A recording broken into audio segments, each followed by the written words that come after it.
My name's Joe. I work with pretty much busy professionals or busy parents, general population that look to lose a little bit of weight, get stronger, pretty much Gen Pop. Cool. I ran a gym for the past 13 years, and I've had multiple locations. COVID brought us down to one, and I don't plan to open up any more locations. I plan to stay with just my main location, which is doing pretty well, but my goal is to really grow the online side of the business. Very cool. What are we talking about today? I guess I'm finding the amount of volume it takes. It's very different from when I run ads for the gym, which is local ads. Sure. You could put out ads and it tracks people very easily, and it actually gets people to take action, to actually come to the gym and actually be willing to, get a tour or see somebody. Where online, I find it's a much longer process. And I'm just finding it like hard to wrap my head around how long it takes to take someone from a lead all the way out to becoming actually a paying client. In the gym business, we could flip them in a week's time. Whereas online, it's like, Well, online you don't have the benefit of online you don't have the benefit of location bias. If they live close, they probably know somebody who already goes to your gym, or at least have some trust because they're in the same general community as you. Whereas online, you could be anybody. And so, yes, you are 100% right. It takes a little bit longer to build that trust. You need more kind of impressions for it. My solution to this, Joe, is, online, it's no different to me just because you're online. You still want to become famous to the family. You still want to fix what's inside your fence first. The fence might just be a metaphorical fence now and not a physical barrier, like a 2-mile or 5-mile perimeter is. Like your gyms, what are you running the ads for? Like a 5-mile perimeter or 10-mile perimeter or something, right? Exactly. Yeah. It's not dissimilar, so that's why we hammer in so much. Like, who are you working with? Like, what are the clients that you really want to target? It doesn't mean that you can't work with people outside of there, but you have to work backwards much more with online fitness. Whereas with in-person, when you have a gym, you can kind of move forwards a little bit better. So let's start at the end. Mm-hmm. And we'll play the game this way. You don't have to use their full name or their real name. Who's your favorite person you've ever worked with online? Give me their first name. Let's call her Carm. Carm? Okay. Tell me about her. She's a older woman. Kids are empty nester. 55, I'd say. Okay. Kids are out in university. She is a business owner. Cool. Busy, travels a lot. But she's like, she just does the work. She reaches out when she needs support. Mm-hmm. She appreciates the calls when we do have them, and to get her back on track. Very responsive. Ethnicity? East Indian. Okay. She live in the United States or somewhere else? No, in Canada. She lives in Canada? Okay. What about east, west, middle? Yes, Ontario. Ontario, okay. Okay. Carm, kids in university, recent, busy. What are her goals? Weight loss, general health. She had some health concerns come up. Some health scares. Did you have a lot of weight to lose, or just like kind of trim up and tighten up? Like maybe like 15 to 20. Okay. When she was younger, you might not know the answer to this, but when she was younger, was she fit and active? Like before kids or something? Yeah, that I don't know. Yeah. Okay. Based off of her body type, though, what would you guess? Like, is she kind of have a slimmer body type, a bigger body type? Like, has she kind of always struggled with her weight a little bit, or? I'd say she's pretty in the middle. Okay. So mid-range physique. So probably, if I had to guess, based off of everything you described, probably like kind of kept moving, but never really followed like a real fitness and nutrition program. Exactly. She was never a fitness buff. That's kind of what I was getting at. When she was younger, before kids or early on with kids, was she working out and training hard, and then she had kids and kind of let herself go? No. Okay. I mean, you just gave me a lot there. There are, one of the main things that I look for whenever I'm kind of doing this exercise are moments in time where there's a state change that can lead to a behavior change. And a major one is, the moment when your kids grow up and move out. Maybe not even move out. I mean, do you have kids? I should know this. Yeah. Do you? How old? I got 2, 9 and 7. So 9 and 7. So similar, right? I'm 7 and 2. But there's a point, of course, where the kids become mostly self-sufficient. Like when they're teenagers, they're still at home, but you're not taking them to extracurriculars anymore. You'd love to spend time with them, and hopefully you still will, but it's not all consuming. Mm-hmm. That's a very significant state change where, as you know, Joe, same as me, man, right now and for the foreseeable future, I cannot visualize a life where it is not dictated and I'm reactive to my kids' schedules. When that flips, that's a very significant state change. Mm-hmm. That leads to a very significant, or could lead to very significant behavior changes. And so I'm looking for those moments. And you almost led with that with Carm. Hey, my kids just left for university. I'm an empty nester now. I got time. I have resources maybe that I didn't have before. I don't have to feed these stinking kids anymore. Holy crap, they eat a lot of food. Whatever it is. You could call that out. And so I don't know whether there's anything there, but I think it's worth investigating where you I'm looking to nail down what's called psychographics. Like demographics maybe, East Indian maybe, lives in Ontario maybe. Mm-hmm. You can't really say I'm looking for East Indian women who live in Ontario who are in their 50s who have no more than 15 pounds to lose. Like, you could say that, but what East Indian woman in their 50s with no more than 15 pounds to lose is already going to be following you and is going to be like, oh my God, this must be for me. Yeah. But you could say, hey, I was just working, I was just thinking about one of my clients, Carm. She's 55. She's busy. She travels a lot for work, but she loves her job. And she's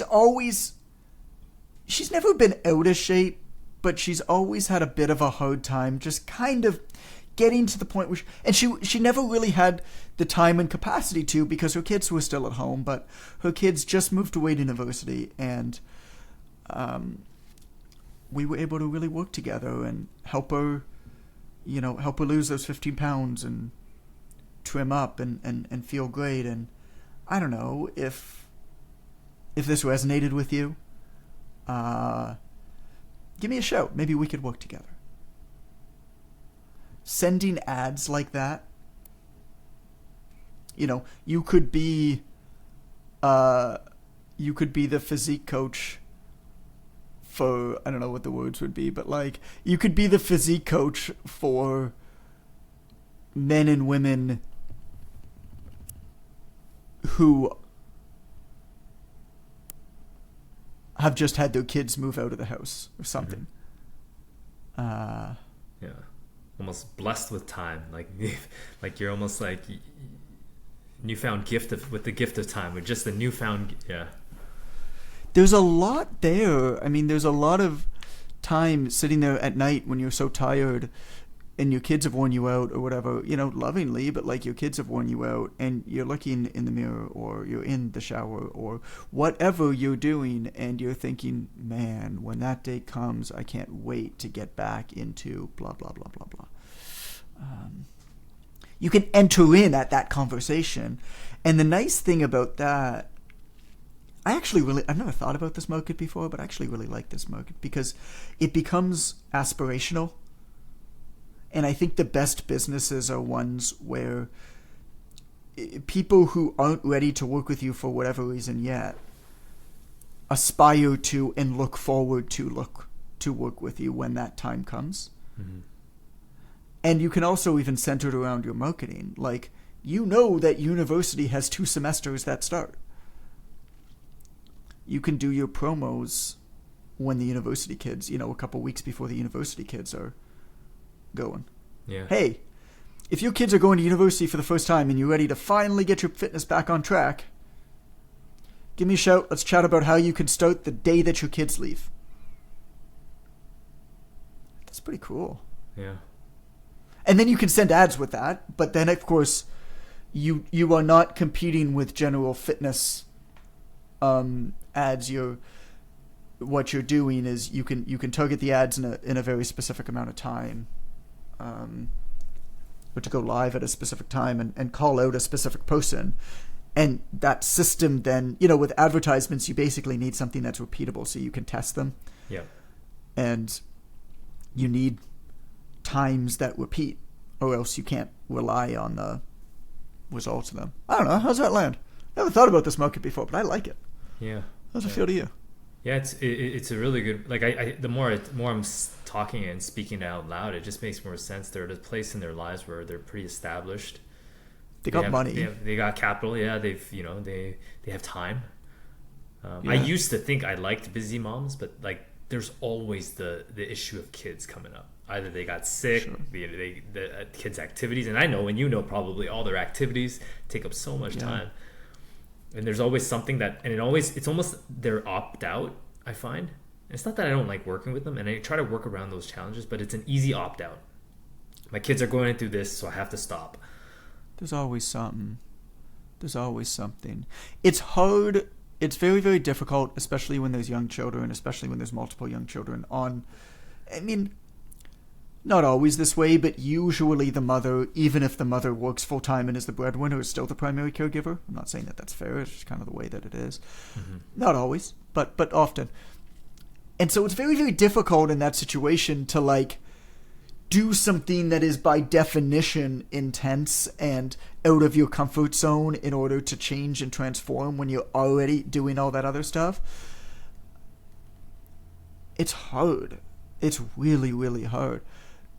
And so, busy mums is one of those things where it sounds like a really good market. It's like busy entrepreneurial or business owner mums. It's like, so you're basically inviting yourself to work with the busiest, not by their fault, but the busiest, most difficult type of clientele. Yeah. Where there's going to be a lot of interruptions out of their control. Whereas this clientele is kind of the same type of market, except they're probably going to have more money. And then, you're going to be dealing with things. If it's women, you're going to be dealing with things like menopause. Yep. You're going to be dealing with, yep. And so that also, of course, might dictate education, mm-hmm. like what you do, content, mm-hmm. how you communicate and what you put out ongoing is like a nurturance. I just love, what I love, Joe? I love markets where there's repeatability. Mm-hmm. We've got a couple students in OTM that specialize in getting people prepared for marathons. Mm-hmm. And it's okay, well, specifically you're going to start with the Chicago Marathon. Because you know the date, you know where it is, you can network with the organizers and stuff like that. It's very specific, and you know that it's going to repeat every single year, right? And then you can tack on whatever, the New York Marathon, and then you can tack on the Honolulu one, and then you can but in every single case, what you can do is you have the date, you prepare for it, you build your marketing, You get people in there, you work with a cohort in a structured system so you can scale it, and then your marketing, you just pick it up and repeat it over and over and over again. You take out the stuff that doesn't work, you put in new stuff, you test it, and you continue iterating on it, but you're not reinventing yourself constantly. Mm-hmm. I think that's the only way to really build one of these, like this type of business. Yeah. Sustainably and scale it. Yeah. And I think that's where the fatigue, like the content fatigue comes from. It's like, oh yeah, it's always trying to put out new stuff, but really what you just said there, like once we identify the market, it's the same content and we just iterate on what's hitting with them. Yeah. Like I just put out a thread. I just went viral on Twitter yesterday, for example, and we knew we were going to go viral. You want to know how? Because we posted that thread like 10 times. But every time that we post it, because the thread has a whole bunch of different posts on it, what we do is we look at the best performing points. And if they outperform, we move them earlier on in the thread. The ones that don't perform, we remove. And then what we do is constantly repost individual tweets. And those tweets that perform best, we pull them into the thread. It's just this testing and iteration cycle. Mm-hmm. Well, you know it's going to hit. And none of it is new. None of it is new. And so, kids going to university is great. You build the marketing basically for a launch. You can work it through quarterly cycles, whatever. And then you just repeat that. Mm-hmm. Improve upon it in little ways. But eventually, you might not even need to improve upon it. You can just repeat it. And so, university starts, of course, in different times in different parts of the world. Yeah, that's true. Yeah. And so, there's no reason why you can't launch a program in places of the United States where they start university in August. And your content on your feed, your organic content might be the same, but you could do this with paid ads, just targeting different locations for when university semesters start. All right. Yeah, that's brilliant, actually. And just taking in cohorts to different places. Yeah. I like it. I like that audience a lot. Yeah. I like that audience a lot. And so I don't know whether, the testing to me would come in how you actually word, like, do you call it an empty nester? Do you call it your kids just left for university? Do you say your last kid just left for university? Like I don't know what terms you use. Is the appeal, no more than 15 pounds to lose? Is the appeal something around energy, vibrancy? Is it for men, for women? I don't know what's going to hit the most, but those types of things are pretty easy to test with ads. Yeah, yeah. Well, we know the things that they go through at that age too is like the perimenopause, and that's sort of it could be targeted around that stuff. Now, here's my hesitation with that. Like, how does it feel coming from a male? Sure. Like, who's never going to go through menopause? So there's two ways that you could tackle that. The first is I think it probably matters much less than you think. Mm-hmm. And this is just a weird quirk of our industry, and I'm not saying I like this, but females generally have no issues in working with male trainers. A lot of men have issues working with female trainers. Stupid. It's idiotic. I had a boxing coach when I was in Mexico that was a woman. Yo, she kicked my ass. Like, it's stupid. But I don't think you're going to run into that hesitancy as long as you are able to showcase and demonstrate your knowledge specific to them using their language with your content. I don't think you're going to run into issues. But, there's also the option, if you do run into that and you still want to work with this audience, there's the option of basically having a front face to your business. I actually know a couple of the people that run the online coaching businesses behind a lot of the top influencers these days. And really all that they do is they go to the influencer and they're like, hey, you got a big audience because you've been creating content for free on the internet for 20 years, right? You suck at running a coaching business. You've been trying it. You're miserable. You suck at it. You don't even like doing it. You just want to walk around with your shirt off on the internet and make pretty videos with your friends. So like, how about you just keep doing that?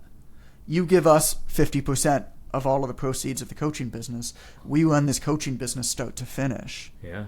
Hire the closers, do all the operations on the back end. And so behind the scenes, it's actually the same coaching company operating multiple of these influencers. They just have a different branded accounts, right? It's even the same coaches in a lot of cases, same sales team, everything. You know, if they have a call booked, it's like these ghost kitchens. You ever see that? It's you know, they go to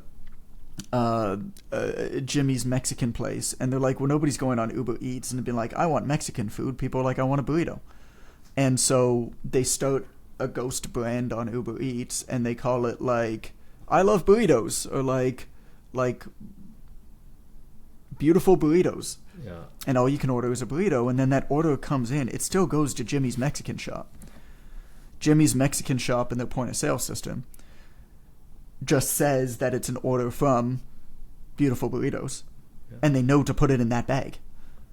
And so the only reason that I bring that up, Joe, is like, if you do find that this is a problem, it's perhaps then, I mean, unless you have an ego and you want to be the front face of it, which is totally fine, but like, perhaps then the approach is basically to find somebody who maybe already has an audience or a platform for that market, loves creating content.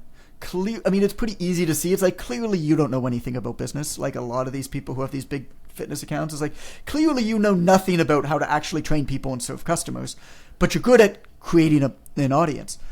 And so you go to them and you basically say, I got an opportunity for you. Let's test it. And if we like it, let's run with this. And you put them as the front face. Both could work. Yeah. That might be fast. That would get fast. The speed at which we can implement that. And if I got experience running a business, like a fitness business, I could run a sales team in the back end operations and that sort of thing. Yeah, totally. I'll leave you to chew on that. But this is fun, Joe. This is cool, man. Appreciate it. We'll talk soon, buddy. Yeah, man. Thank you. Appreciate it, John. You got it. See ya. Bye.